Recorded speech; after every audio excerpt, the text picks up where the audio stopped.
Our partner from Italy, TDM 2000, is in charge to lead this webinar, and I'm giving floor to Luca. Thank you very much, Diana, for this opportunity to be here today. We have been prepared a workshop, actually a webinar for all our audience. And today is a very interesting thematic that is following the previous webinar that is about young people doing politics, sometimes without knowing that, or let's say in a different way of the understanding that we give about politics, or let's say would be better to say a bit different than the usual forms of participation of young people in the decision-making process. But still, they have a lot of evidence of need and will to take care about what is around them. And they do it with a very creative forms. Most of the time, using even a digital tool. This programs is all about democratic participation of young people, especially using the forms, the electronic, digital way of participating. And today with my colleague, we will have an insight about the different forms of e-participation, starting by understanding what is the situation of young people nowadays. Would they like to participate? Are they participating? Which form of participation they do use it? And try to map a little bit the way they organize their forms of participation in the democratic process in decision. But let's start from the very beginning, Michele. What do you think? Is it really as such, like young people do participate, or... Yes, this is a very good question that I think must be emphasized. Normally, we tend to think and say that young people are not interested in politics, are not interested in political debate. But what I wonder is this the truth? As an organization that work with young people and work to empower young people, this is really the situation that we are facing in order to promote active citizenship, which is one of our main goals. And I have to say that this year we ran a very interesting activity with some local high schools that involve youngsters from 15 to 80 years old. One of the main topic of these activities were about active participation and activism and democratic debate and so on. This year was the year of European elections, and we stressed out a lot of this aspect, and we tried to find out what were the perception and the position of youngsters. And first of all, I have to say that we made a survey, and this survey was answered by 300 kids. And I share a little bit, a couple of results that might be interesting for all of us. Okay. So, in this survey, we asked them a lot of things about the perception, about the community, about how their voice was heard by adult sector of society, how they see the future, and so on. And at the end of the survey, there were two questions, apparently very predictable, but indeed they were not so predictable as they sound like reading like this. The first question was, are you interested in politics? The second question was, are you interested in European policy? And try guess about the answer. No. 90% of youngsters were interested in politics. No. The answer to the first question was yes, 10%. Second question, yes, 6%. It's really a bad sign. It is, or is just the fact that they don't know what does it mean for them politics? Apparently, it's an horrible sign, because apparently it means that youngsters don't care about politics, don't care about their future, don't care about the present, don't care about their general issues, because politics is made by all those kind of things. And so, yes, we can say, but young people are not interested in politics. But what I wonder is it true? I hope not, also because European Union with so many activities, with the mobilities, youth exchanges, courses, the project that we are also running, it involves so many young people taking care about other young people, promoting contacts, creating manuals, organizing seminars. Is it really like that? Or there is another way to understand this, no, we don't like politics? Maybe I think it's a problem. It's not the problem. Maybe it's also a hard problem because maybe, I say maybe, we cannot realize which is the way they perceive a political engagement, activism, because if we use a better side to youngsters, we see that, for example, many of them are involved in issues on campaigns like climate change. Many of them are interested in LGBT issues. Many of them are part of pro-life movement. So we see that in general, youngsters, despite the fact they say they are not interested in politics, they are part of political actions, political movement. So what we must say is not a fact that they are not interested in politics. I think just they are adopting a different approach in comparison with other previous generations. We come from the ideological approach generation. They are part of the post-ideological approach generation. We call this the Cristiano Ronaldo effect. You know, on past football fans were devoted to a team. People could change a wife, husband, political opinions, jobs, whatever, but love for a football team was something that could last for the entire life of a person. Now we see Cristiano Ronaldo with different t-shirts, Real Madrid, Manchester United, Juventus, and other Arab team. This is because Ronaldo is a football player that has a worldwide fan base, a very huge one. And this proves one thing, that nowadays people don't support a team, they support the single player. So no matters the team the players play for, what really matters is the single player. We can say that with analogical comparison is the same thing for political issues. On past, we used to have this big, organic, coherent vision of society. You could be left-wing oriented, right-wing oriented. You could be Christians. You could be progressive. You could be communist, liberal, even fascist, if you wanted. So it means that you had a general vision of the society that involved a lot of aspects.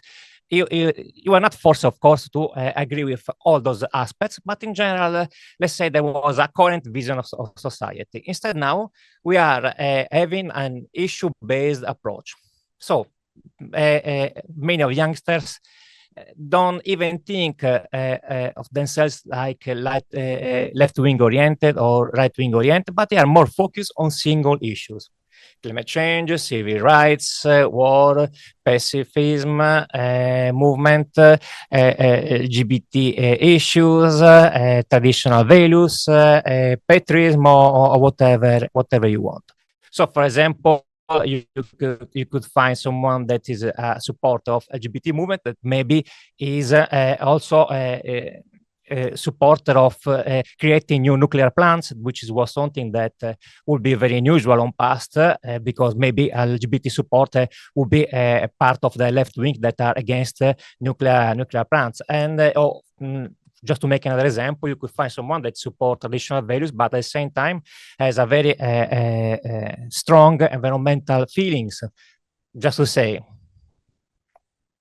So let's say that the approach we found out about youngsters nowadays that they are more focused on a single theme more than one general ideology or a general ideal. So the point is this: they say, I don't like politics. Politics is not for me. I don't care about political parties. Politicians are the worst part of our society, but they are in politics and they don't know that. That's very interesting, Michele. And you had the chance in the office to look social media, to take care a little bit more about what young people think and feel about the different happening, the different situation that we have on a daily basis. What is, according to you, the social media power, let's say? What is, according to you, the influence that social media has on the young people, and in which way young people through social media express their point of view, and do they manage to lobby for a cause, or it's more about conflict between two sides, and let's say the digital platform in this sense is not so much used for an intercultural exchange of ideas? Well, this is a very complicated question. We know that social media were a revolution in every aspect of our society: politics, sport, music, even family links, even the way of living, friendship, relationship, and so on. I think that at the moment is too early to evaluate the impact that social media had on political life. This is something that historians will have to analyze in the next maybe 20 or 30 years. But there is one thing we can say is that political organization as they were meant on past, they don't exist anymore. Political parties now are something completely different in comparison with traditional old political parties, where instead now we are seeing a different way of political activism through indeed the social media, through a committee that maybe are focused on one single, 2, 3 topics, which is something that on past political parties they refused because they were proposing a general view of the society with several aspects involving that general view. And maybe one the cause of this lack of communication about politics that we are facing with youngsters depends also because we are not able to understand how the youngsters see politics in general, the world around them, through social media. They are digital native, which we are not, and the perception of reality is completely different with ours. So now we are a little bit kidding, like I'm in politics and didn't know. But let's talk a bit also with our friends online. Just to make a little conversation, what do you think that word politics come from? I would also like to ask you, does any kind of youth-led movement that you think it's nowadays successful, about those that you see online through social media? Did you notice any model that you would suggest to young people? Please do follow that if you want to organize a movement. It's really working. It's really giving an interest to people. It's kind of a successful one. Well, in terms of results that they were able to get, for sure, Friday for Future is a good example because they were able to use the whole communication process, social media, newspapers. They were very, very good in doing advocacy, which is something we're going to talk soon. So yes, that's absolutely a good example because they managed to be mainstream in the political debate. Before COVID, everybody were talking about Greta Thunberg, about her movement. It doesn't matter if we agree or disagree with that movement, but if we talk in terms of being effective in the action, yes, they are absolutely a good example. And I have to say that there is an aspect that, in my opinion, might be underlined. They managed to put together online social media activism with real life actions like going the streets, like making release and so on. In some way, they change the narrative about youngsters be involved only in the online sphere, because they worldwide they realize a lot of activities out of the social media. Meantime, we have some contribution, and we discuss the terms politics. Immediately comes the word Greeks time, the polis. Was it is in fact the first moment, or it is somehow connected? Usually says there was a best democratic example where few people were deciding for everyone. It's not exactly the kind of democracy we have nowadays. And if I remember correctly, when I was studying our ancient connection with the past, they don't really consider democracy as a very good and positive tool, isn't it? Yes, and both me and Luca studied political sciences, and I remember there was this course that was very, very hard, history of political doctrines, and I remember at least 20-25 authors that say very, very bad things about the democracy. The system of the weak. Yes, starting from Plato. So yes, politics comes etymologically from the Greek word polis, which means city, but is identified nowadays as the system of state cities. That was a typical system of ancient Greek. Greece was divided in several of those state cities, that Athens, Sparta, and Thebes, and so on. They didn't have a big empire, except for Alexander the Great, and they created this system. And here we see that those who are considered two of the fathers of democratic system. It's up to you to decide if it's a positive thing or negative one. Clisthenes or Clisthenes, according to the accent, if you're Greek or Latin, and so on. From Athens, that in the 6th century before Christ, they made the first reform that led then to the Athens, that celebrate famous Athens democracy. And we said before that despite the fact many youngsters say they're not interested in politics, they do politics.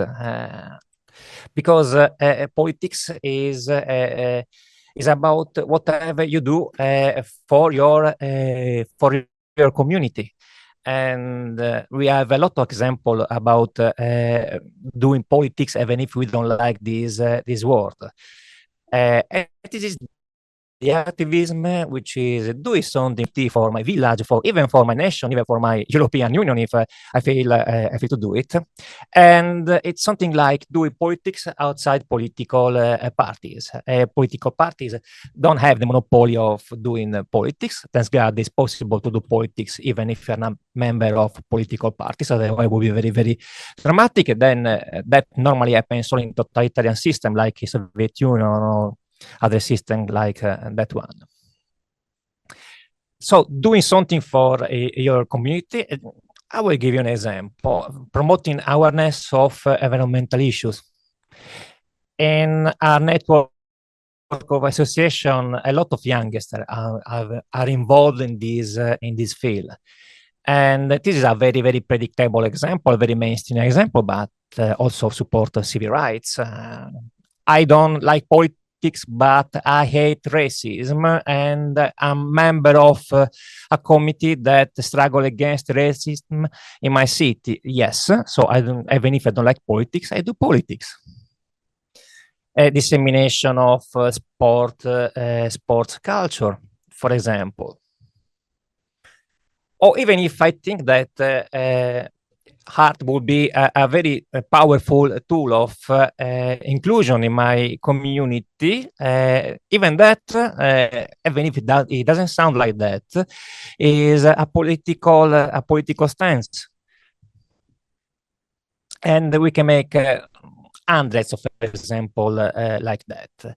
Just to go back to the previous definition, doing something for your community. if you express an opinion, if you even have an idea, you express it with your peers, or with other people of your network, or other people of your community, you are having a political position. So once that we establish this point, let's see how activism, so doing something for my community, can be effective and not a wasting of time and energies. For sure, we are not mentioning the fact that our activism can be based on our personal motivation, personal values, and I consider these as granted. So, I want to do something for my community, no matter what. First of all, what I have to do is what in project design is called context analysis. I have to be absolutely aware of what is happening in my community. And I have to know my community. I have to know the actors of my community. I have to be informed about the life in my community. I can be a supporter of struggle against racism, but if there is not an issue about racism in my community, it's absolutely unnecessary my involvement in something like that. So, from analysis of the context, exactly as in a project, we have to identify critical issues and point of strength. Please keep in mind that even sharing positive aspects of your community can be part of the activism, because you are sharing a good example that can be useful and apply in other contexts. Once you pass this stage, you have to identify the needs of your community, and soon we will see an example. And once you have identified the needs, you have to identify the solution that can represent an answer to those needs. And also the procedures that you have to follow in order to realize the solution that you have identified in the previous stage. Because above all, youngsters that are moved by a very strong motivation, a very strong commitment to certain topics, and they campaign to do something that, for example, a municipality cannot do, and I cannot go to my mayor and ask him to stop the war between Israel and Palestine, because it's something that is out of his authority. So in this analysis of the context must be also focused on what the institution you are, or the community you are facing to, can do or cannot do. So let's see a theoretical case. The youth center, very, very typical case, and maybe also a Cagliari case, our city, because we don't have a proper youth center. And even if we are a very huge city, we don't have a youth center. It's funny, but believe me, it's absolutely like this. Okay, imagine that I'm make a kind of contextualization and see that my community people maybe will need a center where they could live their social life, sharing their ideas, doing some common activities, spending some time together, have fun time, whatever. So maybe I think that the best solution for this need might be a youth center, a public youth center created by my municipality that can be a space for youngsters of the community where they can lead their social and cultural life. So, who can build this youth center? Let's assume it's the city council, like it happens I guess, everywhere in Europe. At this point, what I have to do is lobbying and advocacy are the two bad words that youngsters normally don't like, because when they hear the word lobbying, they most often imagine all those caricatural images like pigs with cigars and formal dress, like dirty capitalists that try to influence politics for their dirty affairs and grab money of the people. But my friends, is not like this. Lobbying is absolutely a legal, decent thing. Lobbying is very common in European Union. Lobbying is very common in every democratic country, as well as advocacy. Is there anyone that would like to find out the differences between lobbying and advocacy? First of all, lobbying refers to institutions and political stakeholders. Advocacy refers to public opinion, to citizens, let's say. How it works? With my NGO, on one side, I talk to institutions, those who have the power to create a youth center, and I try to convince them by making some pressure on them to build these institutions. On the other side,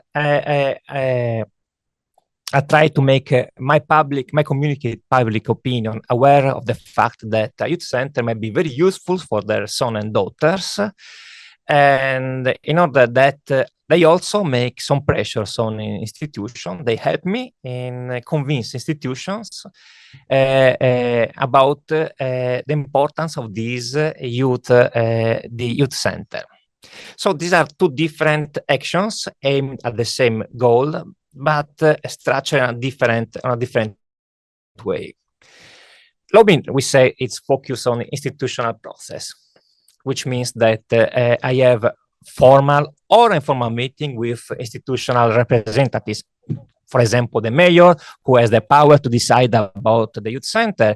I could be part of the delegation, the official delegation that have an official meeting with the mayor, and we talk about this youth center, about the good result that we could have from this youth center, and so on. And besides this, also informal meetings. Lobbying includes a lot of steps, not only the official meeting, but also an informal chat, for example, on a bar or on a lobby of an hotel, and which is where the word lobbying comes from.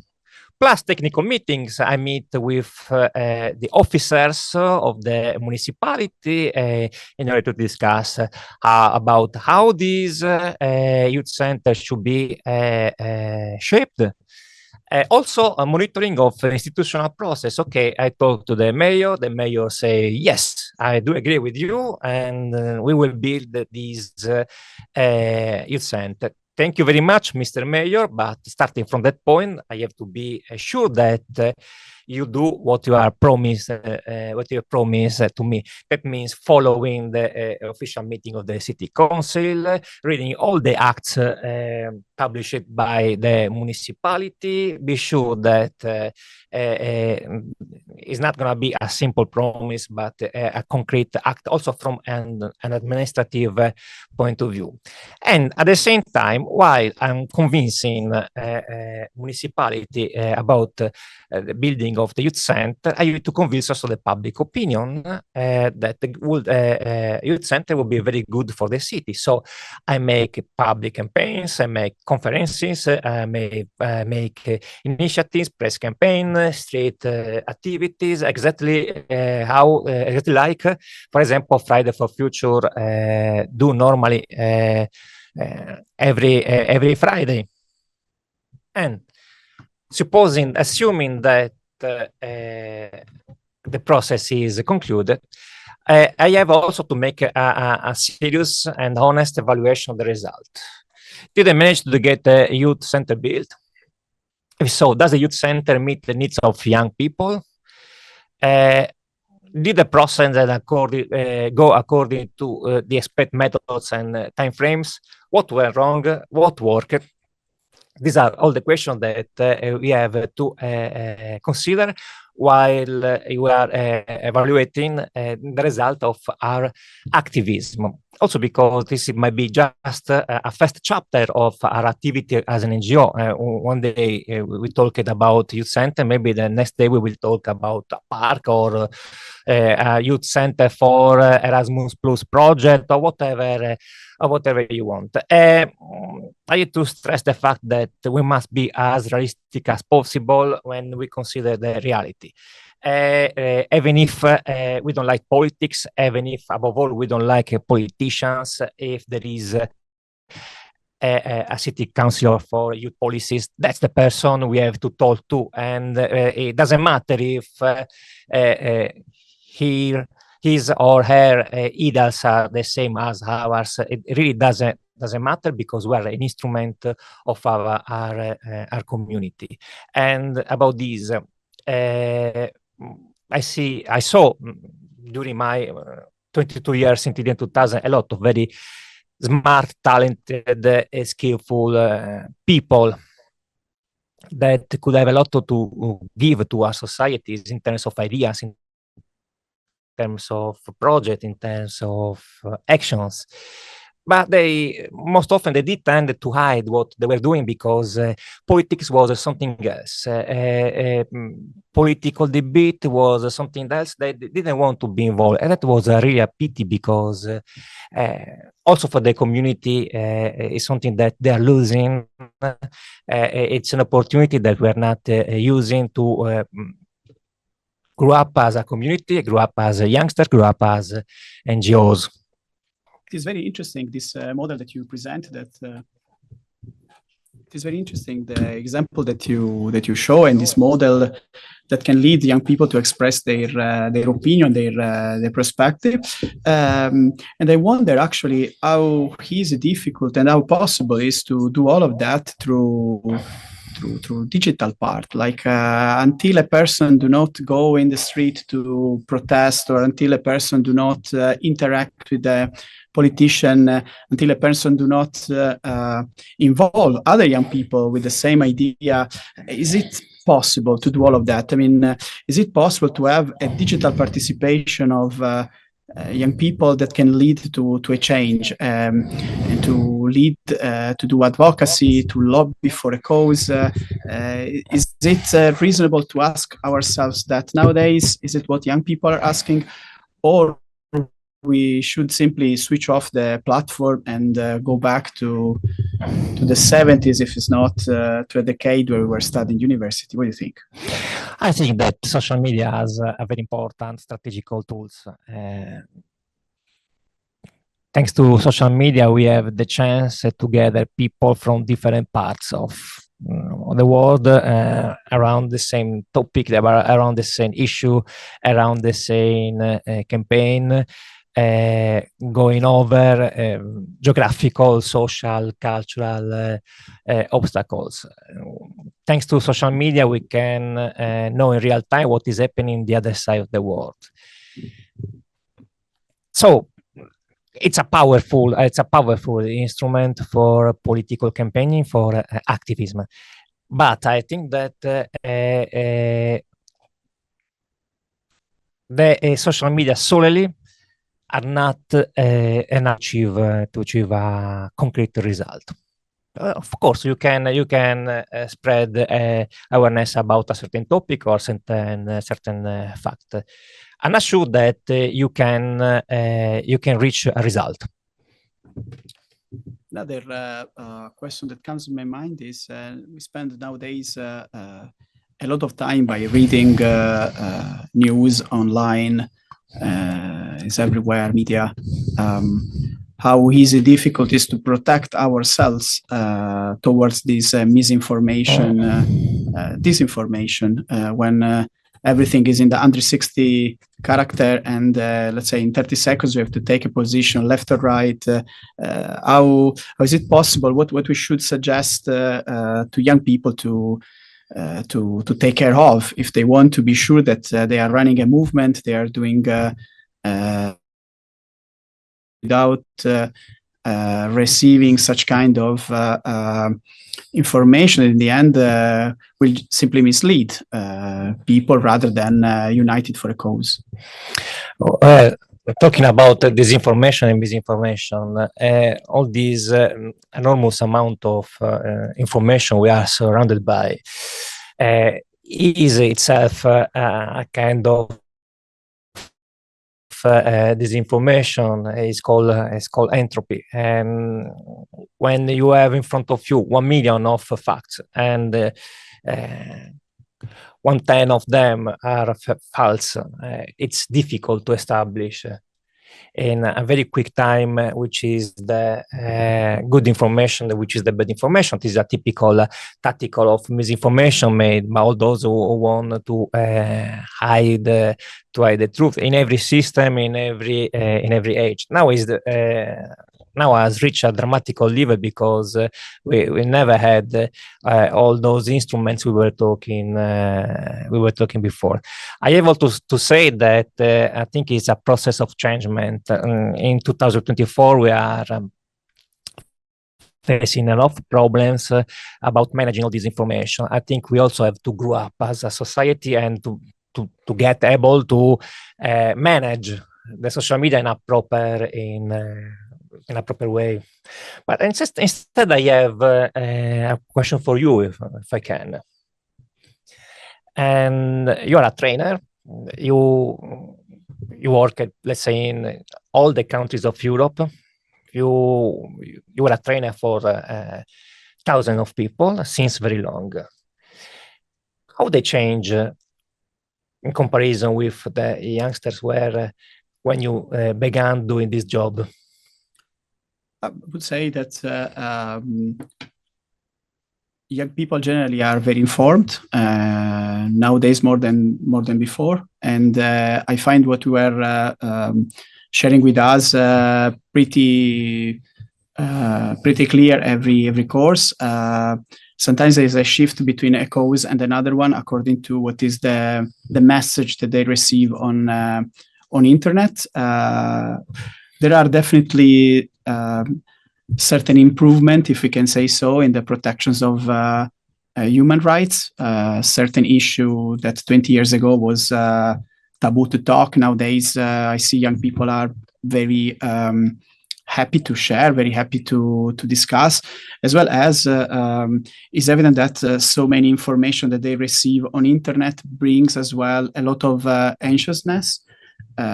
We didn't have, for example, this eco-anxiousness before. Nowadays, it seems like the world will collapse in a couple of months because of environmental degradation of our planet. I think there was before something different in sense of that. People get less constantly influenced by the media. On the other side, I wonder myself, how is it easy nowadays to run a campaign online and to be sure that this campaign it's for everyone, while not everyone is connected.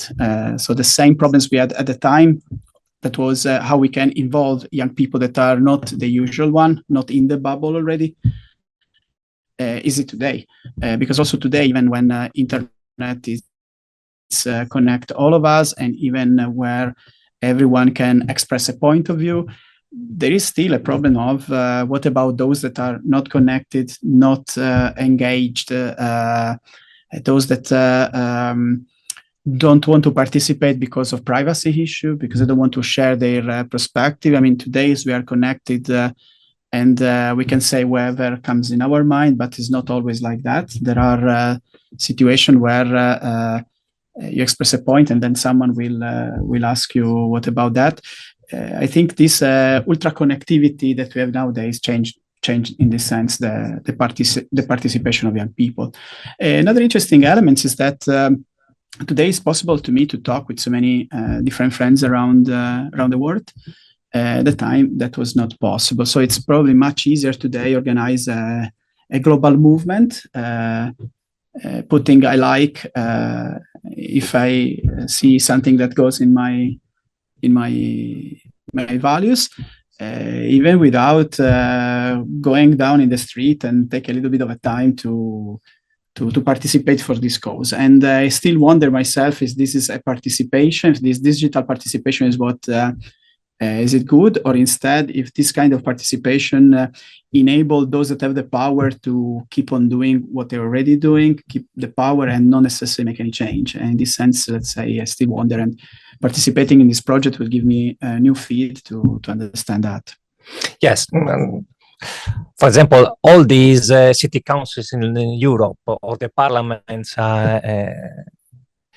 they screen their activities real time. I wonder how many people follow them. That is interesting, and maybe we can leave this question for our audience, or why not in the next webinar we're gonna run together. It has been quite of a time so far, but let's see if we have any question from our audience. If anyone would like to share thoughts or to tell us what is about the participation of young people in their community, if it is so easy, or let's say if young people really would like to make a change through the different platform, if there is any kind of interesting happening that goes on national media. Let's see if we have something that our audience would like to share. Meantime, to conclude what we were discussing before, I also wonder in this digital platform the power that some person has beside other. I don't really believe that one is equal to one when we are in digital platforms, simply because those that has influence, they have a lot of accounts, not necessarily their one. Politicians buy sometimes the numbers of accounts to have even more followers, let's say. If a tweet of Elon Musk is there, it has a power. If one young person put it, is another power. I mean, it was before as well in other platforms, but now in the social media, it's much easier to influence the opinion of young people. If this person say that probably means is it really like that? Yes, also because on past you could see an overcrowd square and they say, yes, there is a lot of people there. Now instead you see a number written on the desktop, and that's the number of people reached by that message. But can you be sure that all those people really got that message? We have a lot of questions. More questions than answers, probably. This because we are interrogate ourselves to see where we can proceed together. Is still also for European Union quite interesting to evaluate the participation, the digital participation of young people, to understand what the young people want and how to build this new Europe, this common space that we do have together. I see that we do not have any feed, so I would like Angelica would like to talk. Okay, so yeah. Hi everybody. I will try to be very fast because I have a driller going on in my house, so I hope that it will be not disturbing. As TDM International, we are running many projects, as you know, because some of you are also members of the network on youth participation. And this is probably a comment, but could be also a start for a next webinar, like a topic to be taken into consideration. This question that you were mentioning about the difficulty to involve and engage young people in being more active and participate more in the community is becoming more and more popular in our field. In any kind of activity that we go, there is this issue, this question, how to make young people become more participating. If you just remember the elections, the European election that were just held a month ago, a little bit more than a month ago, okay? The European Parliament, the Commission, they spent a lot of millions of euro to engage people in participating. And I remember when I went to one of their events in October, they said they wanted to invest in young people and they wanted to invest in the new generations and in people that on which they can have a kind of influence, because those bring them to vote. So this was one of the things.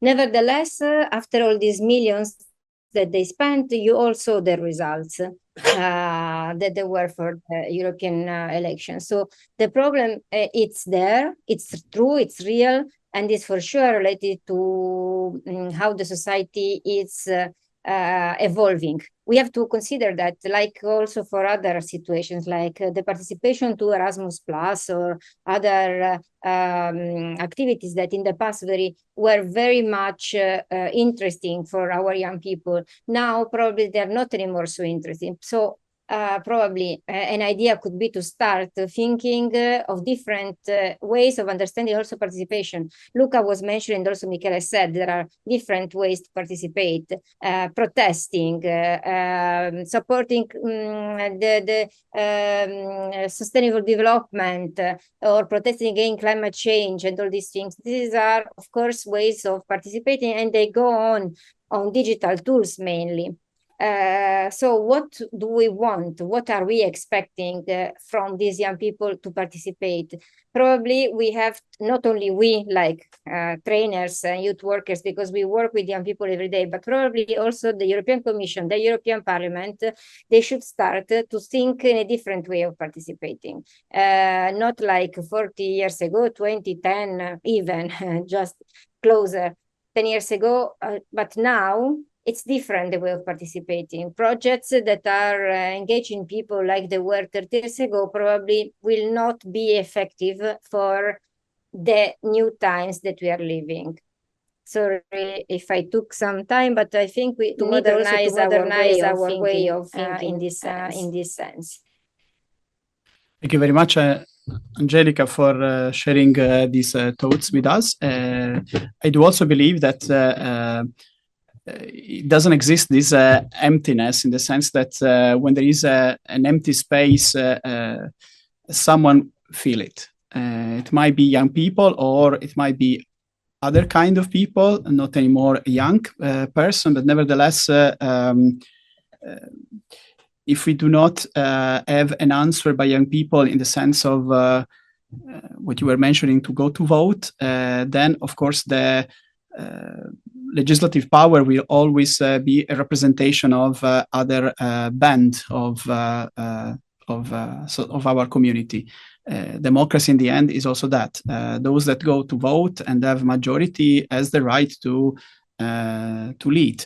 Of course, it's very difficult to ask to a 60 years old person to understand what a young person wants. And even in our job of trainers, when we have young people of 19, 20, 21, it's not only about what the people want, but it's also about how the people would like to receive the message. So it's very difficult as well. So therefore, I believe that this project that is questioning to all of us in which way young people can nowadays use the digital platform to express their opinion should lead us to a very strong reflection, as well as in the local activity that are complementary to this webinar.